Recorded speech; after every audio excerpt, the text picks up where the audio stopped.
इस हवाले से भी अभी आपको बताएंगे, लेकिन अभी बताएं कि बलूचिस्तान में माइनस जाम कमाल फार्मूला कामयाब हो गया है। अब्दुल कुद्दूस बजिंजो का बिला मुकाबला वज़ीर आला बलूचिस्तान मुंतखब होने के लिए तैयार हैं। उनके मुकाबले में किसी ने कागजात नामजदगी जमा नहीं कराए।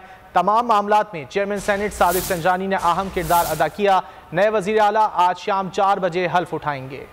बलूचिस्तान का सियासी बहरान हल, जाम कमाल के इस्तीफे के बाद मामला तय। सूबे की कमान अब्दुल कुद्दूस बजिंजो संभालने को तैयार। बलूचिस्तान की बड़ी सियासी जमातें अब्दुल कुद्दूस बजिंजो की हिमायती कागजात नामजदगी जमा कराने के लिए सुबह 10 बजे से शाम 5 बजे तक वक्त दिया गया, लेकिन अब्दुल कुद्दूस बजिंजो के मुकाबले में किसी ने कागजात नामजदगी जमा नहीं कराए। अब्दुल कुद्दूस बजिंजो आज शाम 4 बजे गवर्नर हाउस में हल्फ उठाकर बलूचिस्तान के 17वें वजीर आला बन जाएंगे। वो तमाम अरकान को साथ लेकर चलने के लिए पुरअज़्म है। जब मैं हल्फ लूंगा आपके सामने अपना प्लानिंग रखूंगा, और जो मैं सिर्फ प्लानिंग नहीं रखूंगा, बातों की हद तक नहीं, इंशाल्लाह आप देखेंगे चीजें ग्राउंड पे आपको नजर आना शुरू हो जाएगा। जाम कमाल से इस्तीफे और वज़ीर आला के लिए कुद्दूस बजिंजो के नाम पर इत्तेफाक कराने में चेयरमैन सेनेट सादिक संजरानी का अहम किरदार रहा। वो वजारत आला के उम्मीदवार सरदार यार मोहम्मद रिंद को भी वफाकी वजीर परवेज खटक की मदद से दस्तबरदार कराने में कामयाब हुए। नई कायम होने वाली हुकूमत में वज़ीर आला और स्पीकर असेंबली का ओहदा बाप पार्टी के पास होगा। PTI के सरदार यार मोहम्मद रिंद को PND के इजाफी कलमदान के साथ सीनियर वजीर बनाए जाने का इम्कान है।